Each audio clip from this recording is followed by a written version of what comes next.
구약성경 욥기 8장 10절에서 22절까지 우리 한 목소리로 함께 봉독하겠습니다.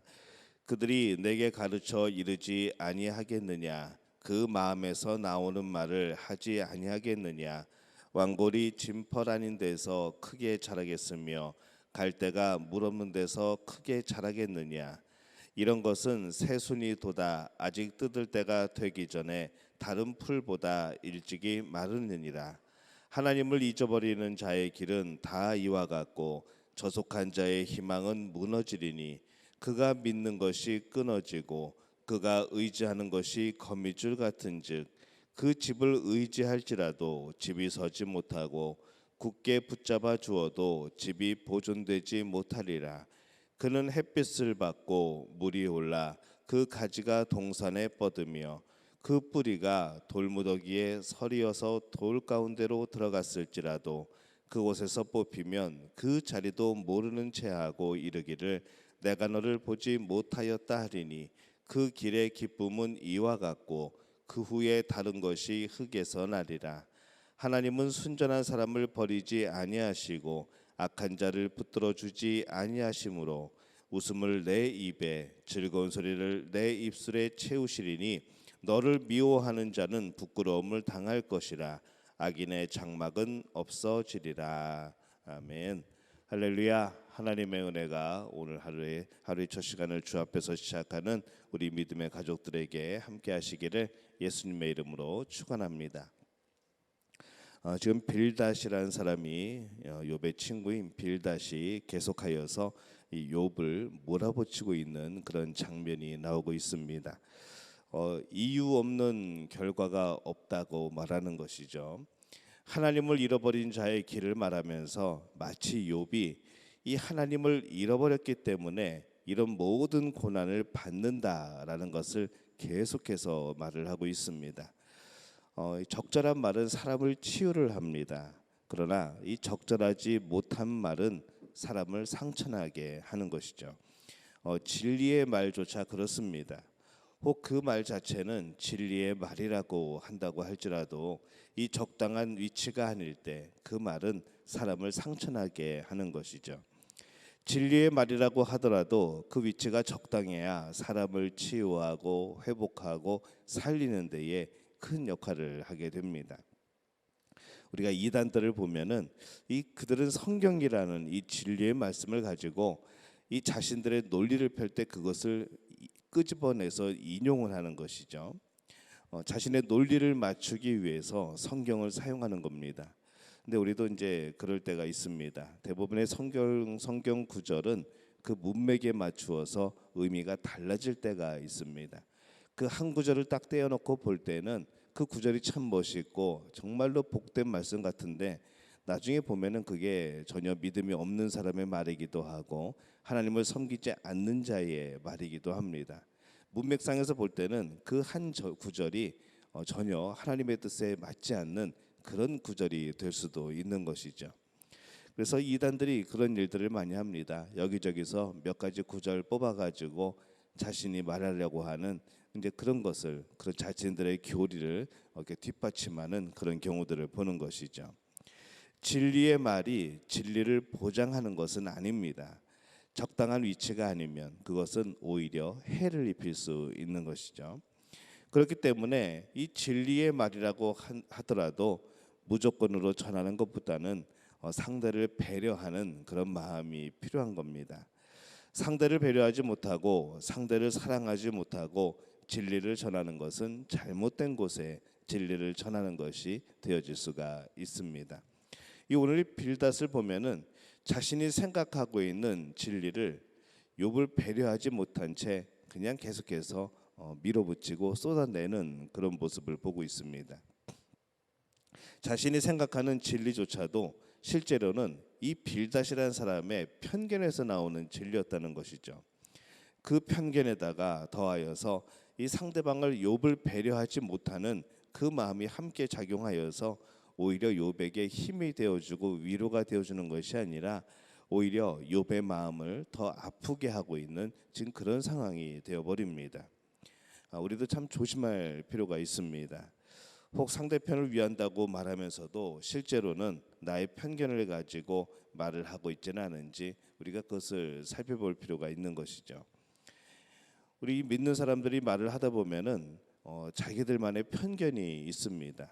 마치 그것을 진리인 것처럼 그렇게 생각하고 말하는 경우들이 있는 것이죠.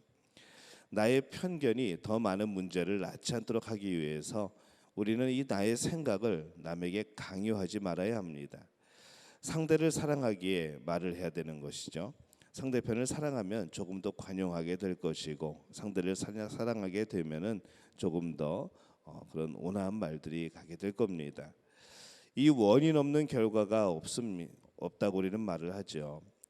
정말로 원인이 없는 그런 결과가 있을까라고 생각해 보면은 사실 오늘 욥의 이런 상황을 보면은 우리가 생각하는 이 원인이 없는 지금 결과가 나오고 있는 것이죠. 우리가 모르는 원인도 있다는 것을 우리는 늘 기억할 필요가 있습니다.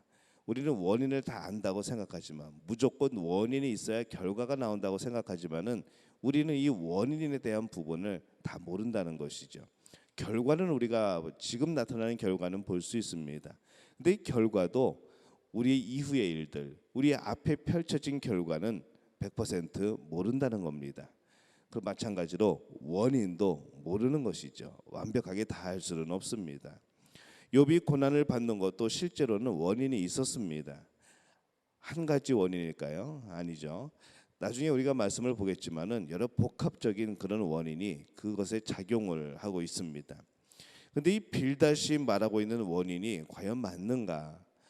이 하나님 앞에 뭔가 범죄하여서 하나님 앞에 뭔가 걸리는 부분이 있어서 이런 일이 왔는가? 이렇게 생각해 보게 될 때에 빌닷은 지금 우리가 처음에 욥기서를 시작할 때 봤던 것처럼 지금 원인을 잘못 파악하고 있는 겁니다.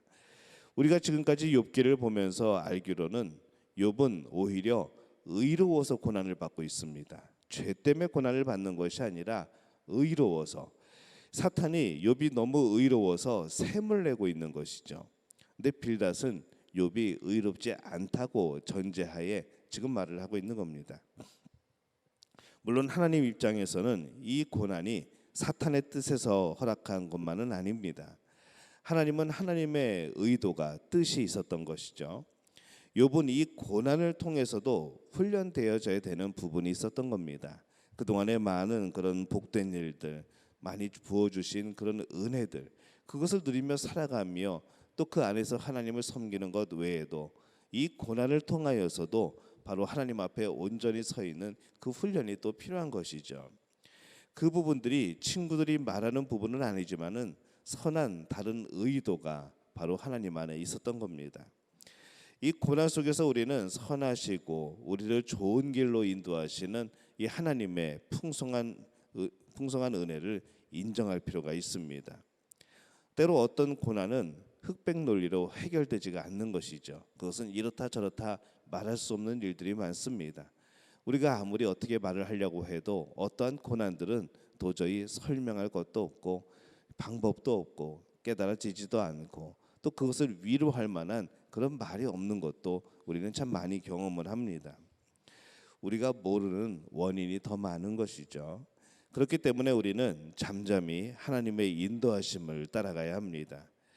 우리가 여러 가지 일들을 겪으면서 내 안에 그리고 이웃에 하나님의 나라를 이루어가는 것이죠. 그런데 그 여러 일 때마다 두려워한다면 그것은 참 어리석은 일이 됩니다. 그 일을 때마다 다 이유를 찾아야 된다면 그것도 참 우리에게는 힘든 인생이 될 겁니다. 때로는 어떤 고난에도 어떤 어려움에도 잠잠히 하나님의 인도하심을 따라가는 것도 좋은 방법이기도 합니다.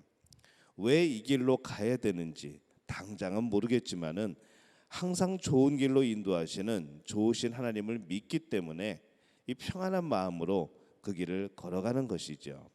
지금은 돌밭일 수 있습니다. 지금은 가시밭일 수 있습니다.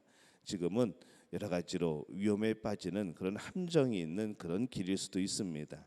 하지만은 우리가 인생의 긴 여정을 보게 될 때에 결국 우리에게 주시려고 하는 것은 복된 길이고 진리의 길이고 하나님을 향해 다가가는 바로 그러한 길입니다. 그것을 믿는 것이죠. 그때 혹 이 빌답과 같은 친구가 우리의 마음을 혼란스럽게 할 수도 있습니다. 지금 네가 돌밭을 걷는 것이, 네가 이 가시밭을 걷고 있는 것이, 이 함정이 많은 이 길을 걷고 있는 것이 네가 범죄한 것 때문이 아닌가, 하나님 앞에 올바로 서지 못했던 것 때문이 아닌가라고 이 빌닷이라는 친구가 우리에게도 다가올지 모릅니다. 우리의 마음을 혼란스럽게 할지도 모르는 것이죠. 그러면 그때 그 친구의 말을 다시 한번 생각해 볼 수는 있지만은, 그 말을 듣고 내 자신을 한번 돌이켜 볼 수는 있지만은 너무 상심할 필요는 없습니다. 결국 내 일은 하나님과 나의 관계이기 때문에 그런 것이죠. 물론 하나님께서 우리에게 도움을 줄 사람들을 보내주시기도 합니다. 우리를 가르쳐 줄 사람들을 보내주시기도 하죠. 우리를 돕는 자를 보내주시기도 합니다. 하지만은 결국 중요한 것은 내 일은 하나님과의 나의 관계라는 것이죠. 다른 사람은 그 마음 깊은 것까지 잘 모릅니다. 하나님은 아시는 것이죠. 그래서 물어보게 됩니다. 정말 하나님과의 관계는 여러분 괜찮습니까? 매일 내 소원을 기도하고 매일 내 구할 것을 구하고 매일 하나님의 뜻을 구하지만은, 우리가 그렇게 구하지만 정말 하나님께서 말씀하시는 것을 여러분 듣고 계십니까? 자꾸 우리는 문제 속에서 하나님을 바라봅니다. 문제 안에서 하나님을 바라보죠. 하나님, 이 문제에 하나님의 도움이 필요합니다.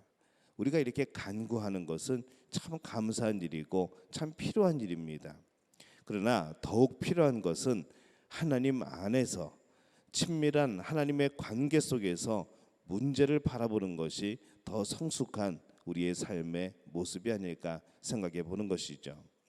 문제 속에서 하나님을 바라보는 것이 아니라 하나님과의 관계 속에서 문제를 바라보는 것, 이것이 성숙한 신앙인의 모습입니다. 내가 필요한 하나님이 아니고 하나님께서 필요한 내가 되는 것이 먼저가 아닌가라는 생각을 해보는 것이죠. 여러분은 어느 편에 더 가깝습니까? 하나님이 여러분에게 여러분이 필요한 분입니까? 아니면 하나님이 필요한 여러분입니까? 바라기는 하나님이 필요한, 하나님이 사용하시기에 좋은, 하나님이 쓰시는 여러분들이 되시기를 예수님의 이름으로 축원합니다. 오늘 우리의 그 삶의 자리에서 하나님 안에서 바라보는 눈과 하나님 안에서 바라보는 그 마음이 열리시기를 바랍니다. 하나님 안에서 바라보면, 하나님 안에서 눈을 열고 보면은 그 모든 것들이 가능해 보이는 것이죠. 그 모든 것들이 선하게 보이는 겁니다. 그 모든 것들이 아무렇지도 않게 보이는 것이죠. 문제 속에서 문제를 바라보며 하나님께 도움을 구하면은 참 우리는 힘든 마음을 갖게 됩니다. 그때마다 하나님 편에 서시기를 바랍니다. 하나님 안에서 보시기를 바랍니다. 오늘 그 문제보다 훨씬 더 크신 하나님의 능력이 믿음의 가족들과 함께할 줄로 믿습니다. 이 복을 누리는 우리 모두가 되시기를 예수님의 이름으로 축원합니다. 제가 기도하겠습니다. 하나님, 은혜와 사랑에 감사합니다. 오늘 하나님 안에서 문제들을 바라보게 도와주옵소서. 하나님과의 친밀한 관계 속에서 우리의 모든 상황들을 헤쳐가게 도와주옵소서. 하나님, 오늘 부르짖고 간구하고 아버지 하나님 앞에 정말 목 놓아서 외치는 저들의 음성을 들어주옵소서. 마음에 그런 기도를 주님 들어주옵소서. 하나님, 품으시고 인도하시고 역사하여 주시어서 모든 일들을 통하여서 하나님께 영광이 되고 우리 삶의 믿음의 성숙을 가져오는 귀한 일들이 될 수 있도록 주님 역사하여 주옵소서. 모든 것을 주님께 탁하옵고 예수님의 이름으로 간절히 축복하며 기도하옵나이다. 아멘.